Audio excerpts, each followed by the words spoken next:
E o cliente tem que perceber isso. Se ele não perceber, de nada adianta, ele não vai falar que foi você que melhorou a dor dele. E isso está dentro dessa avaliação. Tem a inicial e tem a final, lógico, mas a gente começa ali, tá? No início da sessão.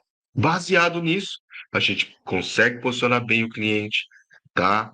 E aí você vai entender se você precisa, se ele está numa situação mais aguda, se é crônico, se é recente, se é antigo, se é do dia a dia, se é postural, se teve um acidente, se teve um trauma. Então, tudo isso a gente vai estar perguntando nesse início.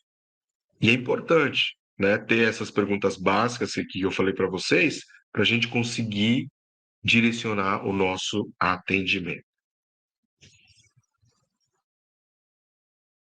Depois que você avaliou essa sessão, né, esse cliente, você vai ter que explicar o que que você vai fazer, né? Então, tem gente que mistura técnicas. Então, vale a pena você explicar. Ó, a gente vai começar com a massagem relaxante por causa disso, disso, disso.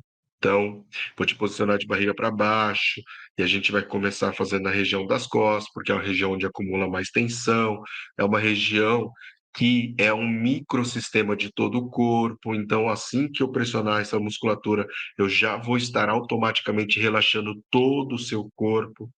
Então, isso favorece, potencializa o resultado final da massagem. Você vai explicar o que que você vai fazer. Quando a gente achar uns pontinhos mais dolorosos, eu posso, de repente, fazer uma outra técnica chamada do shiatsu, onde eu vou pressionando pontos de pressão com o polegar, a gente faz uma de pressão, você vai sentir um pouco mais de dor, mas essa dor vai aliviar e você vai sentir melhora no final da sessão.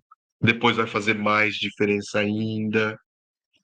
Então você vai explicando, ou então, se você aplica o shiatsu, a gente aplica o shiatsu, trabalha todo o corpo, com o sentido de estimular o fluxo de energia do seu corpo, para fazer com que ele comece a circular. Por quê? Porque na medicina chinesa, ou nas terapias orientais, energia parada é desequilíbrio. Desequilíbrio é dor. Então você pode estar usando essas palavras-chave. Por isso que a gente tem que ter conhecimento da teoria para conseguir explicar isso para o cliente. Isso faz diferença na hora dele entender o porquê que a gente vai fazer determinados movimentos. Ah, você está com uma dor aguda na região lombar, então o que que a gente vai fazer? Primeiro eu vou fazer uma ventosa, que é assim, assim, assado. Sabe aqueles copos, sucção? Pode sim ficar vermelho, vai ficar por 3 a 5 dias. Se você quiser que essas equimoses, né, esses hematomas sejam absorvidos mais rápido, você pode fazer o quê? Uma compressa quente, que a compressa quente melhora a circulação, ajuda a reabsorver mais rápido. Mas como eu não consigo pôr a mão ali porque está inflamado, está agudo, eu posso usar a ventosa. Você tem que explicar para ele. Vai ser algo um pouco agressivo. Se você não explicar para ele antes, ele vai ficar perdido, vai falar que você machucou ele, você piorou. Aliás, ele não vai nem entender que você fez a ventosa. E aí ele vai chegar em casa e o marido ou a esposa vai olhar e falar assim: Meu, o que que o cara fez em você? Fez o quê? Ué, tem umas bolas, mancha roxa aí nas suas costas. Quê? E ele olha assim, meu Deus, entendeu? Mas por falta de explicação. Então, tudo isso é importante. É esse passo a passo. E a gente vai pegar na teoria e colocar ali. A explicação pode acontecer também durante a realização da massagem, conforme algum fenômeno, algum fato surge ali.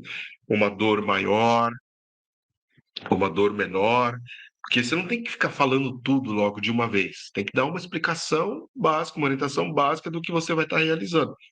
Porém, tá, você não vai conseguir falar tudo, senão também você vai ficar muito tempo ali falando com ele, isso não é o objetivo, né? José Carlos Gomes, minha pergunta seria essa: se posso, lógico que pode misturar técnica e você vai explicar aqui na hora. Você pode eventualmente explicar, porque quando você mistura técnicas e você explica isso no começo da sessão, isso dá um conforto maior. Ele fala assim: meu, o cara vai fazer de tudo que possível para melhorar a minha queixa, a minha dor. Olha que bacana. O resultado vai ser incrível.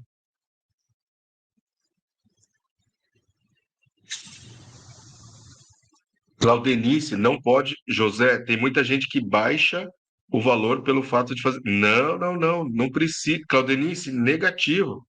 Não, na verdade, quando você mistura as técnicas, você realiza um protocolo próprio. E esse protocolo próprio, ninguém consegue copiar de você. Então você tem total autonomia justamente para valorizar ainda mais o seu trabalho. Por quê? Porque quando você desenvolve o seu próprio protocolo e pode ser misturando técnicas, você vai ser único. Ninguém vai conseguir copiar, porque ninguém vai conseguir fazer uma massagem igual à sua. Isso é muito importante, tá? Isso é muito importante. Além disso, o que a gente tem também é que quando você não mistura técnicas, às vezes você não consegue ter o resultado desejado, tá? Então a gente tem que entender isso daí, tá bom? Aí, quinto passo é a realização da massagem em si. Então, a prática da sequência. Quando a gente fala na sequência, quando você tem um passo a passo, tá? Você tem que realizar a sequência no corpo inteiro e depois dar uma ênfase maior na queixa do cliente. Toda vez as pessoas me perguntam: eu tenho que fazer o corpo todo? Tem que fazer o corpo todo. Por quê? Porque é só assim que você consegue fazer com que o fluxo de energia, tá, seja estimulado. Não tem como você estimular o fluxo de energia sem, né, fazer a massagem do corpo inteiro. Mas lógico que eu tenho que dar atenção para a queixa principal do cliente. Tenho sim que dar atenção. Então eu vou dar mais atenção para essa queixa do cliente. Não tenha dúvidas, mas eu vou trabalhar o corpo todo dele, tá? E aí depois, no final, a gente deixa um tempinho para que a gente possa dar uma atenção maior para a queixa do cliente. E aí, nesse processo, eu posso misturar, eu posso fazer ventosa antes, eu posso fazer a clássica, associar com uma digitopressão, não tem problema nenhum, desde que eu saiba o que eu estou fazendo, desde que eu saiba o que eu estou fazendo. Entendeu?